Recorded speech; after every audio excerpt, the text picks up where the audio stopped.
Well, Jalito, what's going on in the world today? It's been a busy week. It's been a really busy week. We're on week 2 of this shaky ceasefire. Strait still softly closed. It's not open. It's not closed.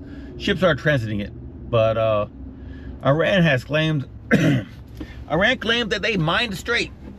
We put mines out there, but we can't tell you where they're at because we don't know where they're at. That's basically what they're saying. They're claiming some mines are anchored and some mines were dropped off and set free to float, which can be dangerous because floating mines end up in places where you don't want them to end up at. So, but yeah, it's kind of interesting. Iran has claimed to mine the strait, not the strait. The strait is owned by owned by two countries. Two countries occupy the waters. Iran to the north, Oman to the south. And Iran has decided to mine the Omani. Today is Omani. Iran has claimed to mine the Omani side, forcing all ships to head further north through the Iranian side. Coming and going, two-way traffic. And thus, Iran would now charge a $1 million toll per ship. That's kind of dirty of them to do that. Now, yesterday, 2 U.S. warships, 2 early Burke-class destroyers, entered the strait, into the Persian Gulf, U-turned, and then went back through the strait again. Now, Iran says the two U.S. warships entered the strait and they were told to turn around. And supposedly, Iran claimed they had launched drones towards these ships. And these ships abruptly turned around and ran back out of the strait. All right. Now, kind of the factual thing is these ships were running in broad daylight, not even the color of darkness. One ship had the transponder on, lit up, you could track it. The other ship had transponder turned off, you couldn't track it. It was probably kind of running shotgun. You know, both ships probably had their radar and lit up for anything that could be incoming. Anything incoming would probably be being targeted towards the ship that had transponder on. Letting the untransponder ship kind of really run shotgun and kind of not be targeted and really, either way, the way it looks from the tracking data is these ships entered the strait on the inbound lanes that's supposedly mined, and then once they hit the Persian Gulf, U-turned and then exited back out through the outbound lane that was supposedly mined. And either they were mine clearing or they were just doing mine detection work. I'm sure technology nowadays there are ways to see if there's a mine or things in the water. So either way, it looks like they were basically calling Iran's bluff. Iran says we have it mined. Okay, let's go ahead and run it. 2 ships ran it in, ran out, and did not hit a mine. And whether or not they detected mines, don't know yet. I haven't heard anything about that. Or if they were clearing mines, haven't heard anything about that. So they might have pulled Iran's bluff on that, maybe. But the whole idea of Iran launching drones and making them turn around, that's BS. Because yeah, that's BS. Iran is pretty much defeated. They might have some drones, massive missiles. Their capability of targeting and launching is a totally different story. Especially a moving target. Launching a drone or a missile at a city, you have a GPS location that's fixed. Feed it in there, launch it, and if it don't get shot down, then maybe hit. But to aim any kind of projectile at a moving target and lock onto it through radar, I think Iran has pretty much been decimated. That's one of the reasons that also I think they want to pull the shipping, the transit lanes further north, being that Oman and Iran share that waterway with international strip. If you have diminished radar, you know, the strait being 20 miles across, if you have diminished radar or almost no radar capability at all, moving that shipping lanes further north, closer to a Monte coastline, actually in between there's an island there. In between this island and the mainland, that will probably, any less powerful radar that Iran has can easily work better because the ships are closer to them rather than over the horizon, you know, 50 miles away or 20 miles away. So, but yeah, it's kind of interesting. Peace talks is kind of, from what I hear, they're held in Pakistan. They have failed. Iran, from what, again, news is the Iranian news, state news, and other news. And sometimes the stories are so far different. But the news I've heard is Iran has not agreed to none of the terms of this peace deal.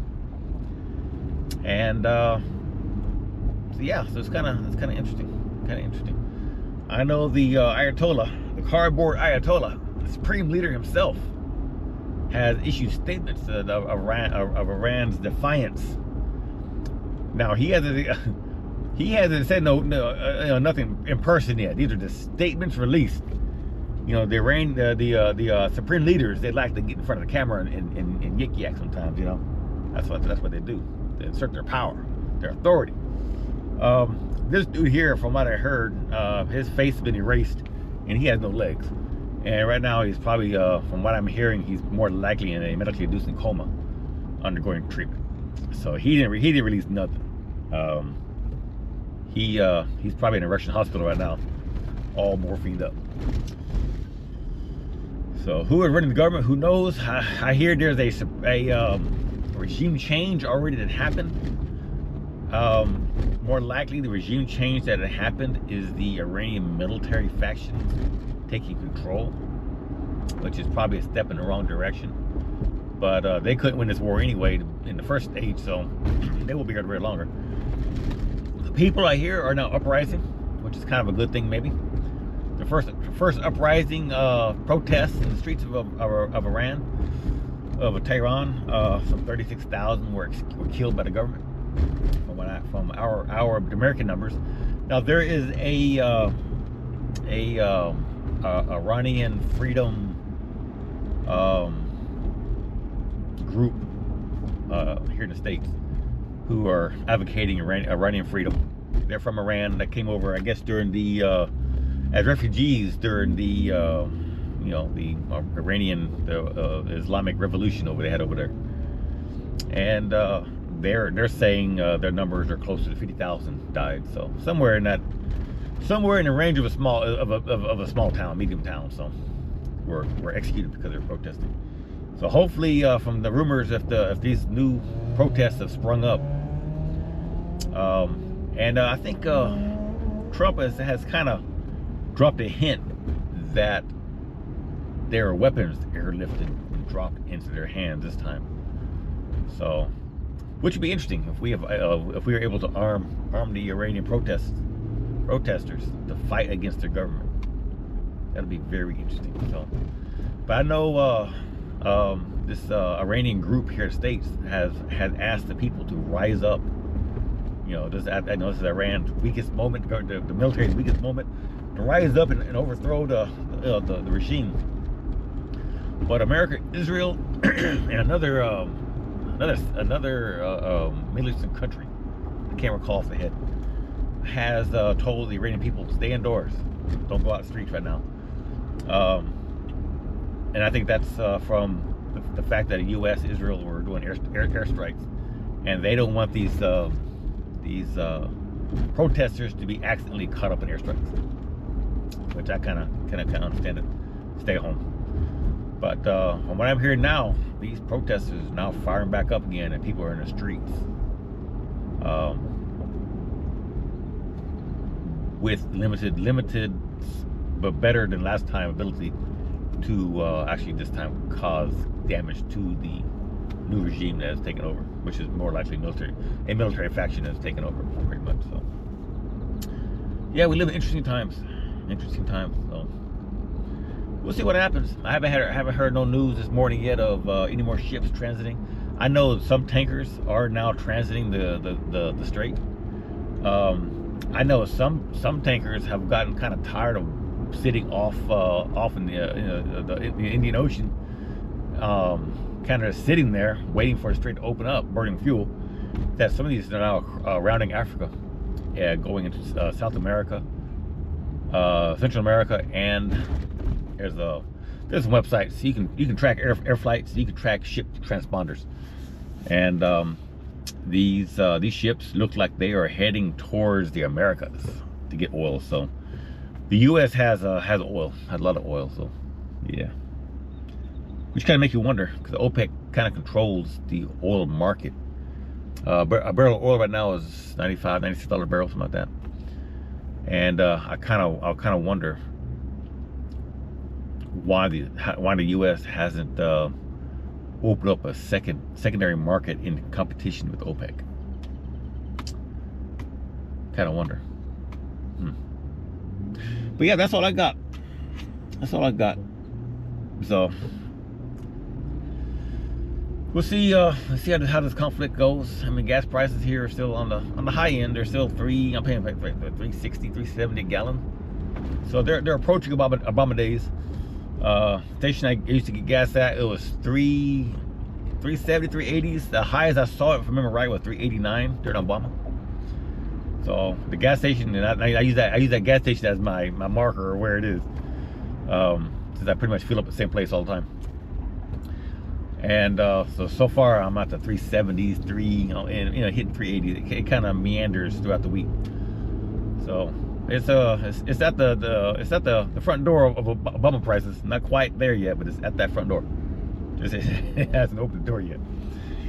But that's all I got. Like I said, everyone keep safe, and just keep your seatbelt on. I should let you key.